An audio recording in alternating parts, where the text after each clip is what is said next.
Alright, y'all, look, we're watching, it is 6:36 a.m. Alright, I said this in the last video, but I love stream, well, no, I don't know, I'm yapping. I don't even know how to start this video. My brain is just absolutely all over the place, like it's damn near off. I just want to go to sleep. I just want to go to sleep, man, but I have to upload this content for y'all. Oh my god. I got home from work. I started streaming. I didn't start streaming right away, though. I don't know. I was just chilling, bro, for a little bit. And then I realized it was like 3 a.m. I started playing Brawlhalla. By then, it was like fucking 6. And I was like, yo, we don't have a video. I don't have a videos for tomorrow. I don't know what I'm going to do, bro. I'm cooked. We're watching Why Ryan Reynolds Can Never Be Replaced as Deadpool. If you like the video, man. If you like the video, subscribe. At issues.team underscore on Instagram. Issues.com. Maybe we get y'all some fire pieces. Let's get into it, man. I see you dance up here. I see you dance up here. Ew. This is Deadpool. And this is Deadpool. Whose did I have to fondle to get my very own movie? I can't tell you, but it does rhyme with pulverine. And technically, this is also Deadpool. Did you see how angry he was? I mean, I'm sorry, but come on. I think his pants are too tight. But honestly, it's really just a dude doing a somewhat passable Ryan Reynolds impersonation. That's how inextricably linked the Merc with a mouth and Canada's own Ryan Reynolds are. You literally can't make it. Yo, Ryan Reynolds is from Canada? So is Deadpool. Yo. Anything Deadpool without at least attempting to fool people into thinking Mr. Van Wilder is involved. Who, me? No. Yo, Van Wilder. Yo, you know what's funny? If y'all haven't seen the movie, you need to see the movie. Okay, I'm gonna try my hardest not to spoil anything, but he called. Fuck. There was a Van Wilder reference. You know, look. Fuck. I can't even say it without spoiling it, bro. Just know. He said it was a Van Wilder reference, okay? But there are countless superheroes who are played by multiple actors, so why is this one so different? Before we get our mouths sewn shut by some Fox executive, please be sure to like this video and subscribe to Nerdstalgic for more videos just like this. Originally from Vancouver, British Columbia, Ryan Reynolds rose to fame in the late 90s and early 2000s. After his big break in the National Lampoon film Van Wilder, he had a series of star turns that solidified him as a bankable leading man. From his role in the Amityville horror remake to Smokin' Aces to Definitely Maybe, he was a steady working actor turning in charming performances that were sculpted by his impeccable comedic timing and razor-sharp wit. I've learned that you can't treat every situation as a life and death matter, because you'll die a lot of times. Write that down. You can't deny it. His first I'm not gonna lie, bro. I seen Van Wilder when I was really young, like at a way younger age than I should have. I might have been like 11 or 12, but I really like that movie. There was another movie. It might have been the same one. The one with the restaurant. Like they worked at a restaurant or some shit and they did like really dirty ass shit to the food. I don't know. I don't remember what it was called. It was probably the same movie. But Ryan Reynolds has always been one of my favorite actors, like always. And to see him in Deadpool as Deadpool, bro, solidified it. Cause Deadpool is my favorite hero, anti-hero, whatever you want to call him. So the two just like together, bro, it's like wombo combo. You feel me? Even Ryan Reynolds as Green Lantern, I really like Ryan Reynolds. So I mean, I just like that movie. You know, people shit on it all the time and they say the CGI is really bad, but I don't know. It worked for me. First brush with the comic book world happened in 2004 when he played Hannibal King in the threequel Blade Trinity. The inclusion of his character was intended to spin out into his own franchise. However, when the film failed to perform at the box office, those plans died a death quicker than Dominic Purcell's leather pants-wearing Dracula. But fear not, true believer, the movie gods of 2009 were listening. It was announced that X-Men Origins, Wolverine, would see Reynolds taking over the role of Deadpool, a long called for fan casting. However, the previously mentioned movie gods had a cruel sense of humor. We didn't get the fast-talking, deadly mercenary forged in the fires of Weapon X program like everyone wanted. We got this guy. Wait, Who is that guy, bro? Like, you don't have to do this. what? Maybe you do. Despite a Yo! I'm sorry I keep pausing so much. This was another one of my favorite movies, though. I watched X-Men Origins. You can ask my brother. We watched this movie so many times, bro. Like, this is honestly one of my favorite movies. Hands down. has to be of all time. I didn't know this was actually canonically Deadpool though. Like they actually called him that. His name is Wade. He's actually him. I thought this was just a running joke. The post-credit sequence insisting that Deadpool was still alive, the film's mistreatment of Wade Wilson caused an uproar from both fans and critics alike regarding the squandered potential of the character. This led to the long and laborious process of getting a thematically honest Deadpool movie into production. A real Deadpool movie. If you're curious about that, check out the video we've already made on the topic, linked in the description below. All you really need to know though is that this is what people wanted from a Deadpool movie. Maximum effort. Maximum effort.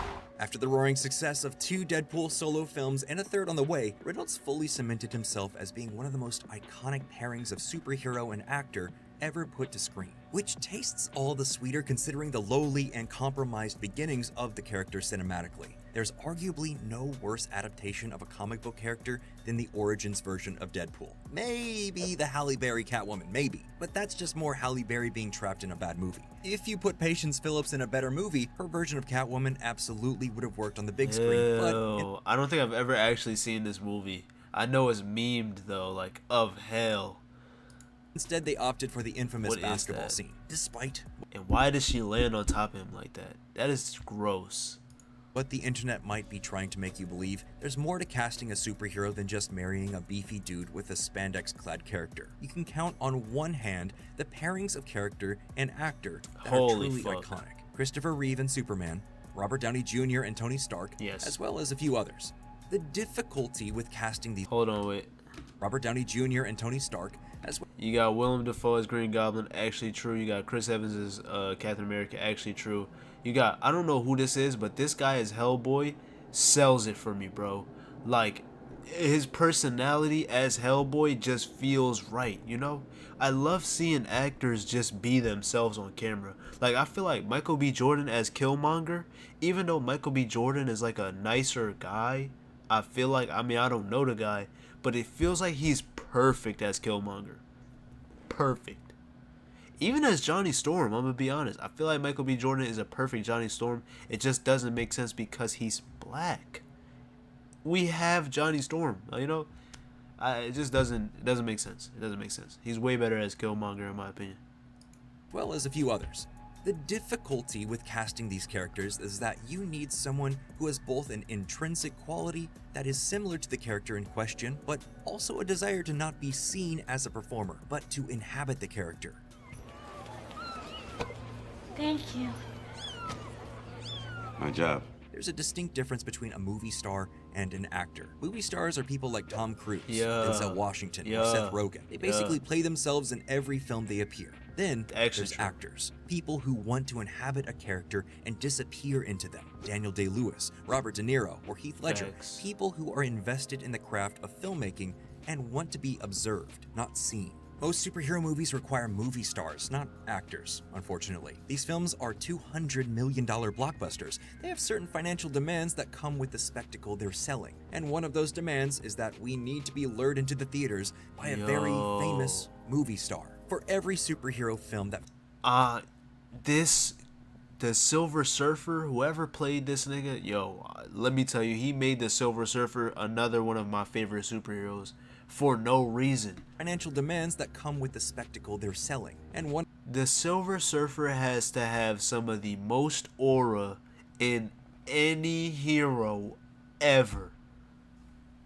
of those demands is that we need to be lured into the theaters by a very famous movie star. For every superhero film that features a movie star at the center of its constellation, there are films that stars relative unknowns who are bolstered by more famous actors in supporting roles. Casting a superhero is hard work. It's a thankless job to be a superhero, and it's also something that's incredibly What the- physically demanding. And yet, being a superhero is also a way to have your career break out to the next level. Before Superman, Thor, and Wolverine, Reeve, Hemsworth, and Jackman were relative unknowns. Robert Downey Jr. was practically on Skid Row prior to Iron Man, but it was the Yo. right place, right role of it all that propelled all of them to superstardom. When casting a superhero, you want to find the best person for the part, not the biggest star. Burt Reynolds and Al Pacino were both supposedly lobbied for by the studio for Superman. Dougray Scott was What? literally cast as Wolverine, but had to drop out due to scheduling conflicts. Depending Damn. on the character, you want someone who embodies the essence of the character, but isn't going to overshadow them. Warren Beatty as Dick Tracy? He's just Warren Beatty. That movie is fantastic, but he's not a very strong version of the beloved yellow-jacketed gumshoe. This is a more nebulous point, but something I that don't know what it separates is. the less successful performances from good ones is that it's important that you don't have an actor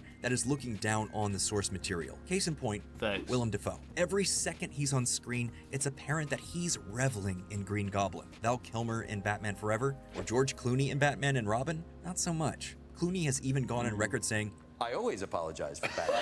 Ryan Reynolds perfectly captures the dry and sardonic sense of humor that Deadpool has in the comics. But that's just the first layer of the onion of why he's so perfect for the character. He's humble enough to know that he should wear a costume that covers him from head to toe in skin-tight red leather. He's smart enough to understand why the fans were lobbying for him to take over the role for the better part of a decade. And then he was committed enough to not second-guess it when he was at the 10-yard line. It's so apparent that every second of Gavin Hood's time directing X-Men Origins Wolverine involved him not understanding why the X-Men were great. You have Deadpool, Gambit, Wolverine, Maverick, Blob, and Sabretooth in your movie, and everyone is just wearing jeans and button-ups? Something is wrong from the start. You just Actually true. Yo, did I not watch this movie? Was he Deadpool the whole time? Yo, understanding why the X-Men were great. You have Deadpool, Gambit, Wolverine, Gambit was in that movie? Yo, it's been too long. Maverick, Blob, and Sabretooth in your movie, and everyone is just wearing jeans and button-ups? Something is wrong from the start. You just inherently don't get why people are here to see these characters if you're ashamed of a core foundational component of them. The success of Deadpool as a character and Ryan Reynolds' career since playing him is directly related to the fact that he did the thing exactly as fans wanted it. I got a timeout! Timeout! God, bad blood, right in my open eye.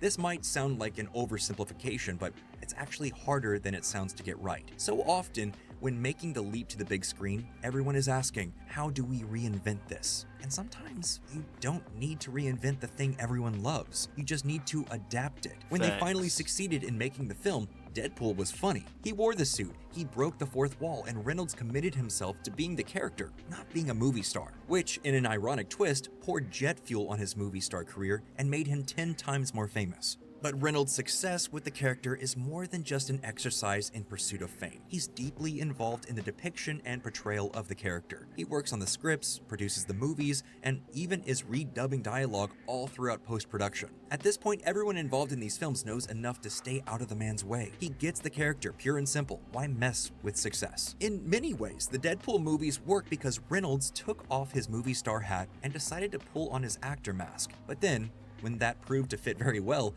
he evolved into something more akin to a producer and a writer. Ryan Reynolds is Deadpool, both the character Facts. and the franchise. It's over.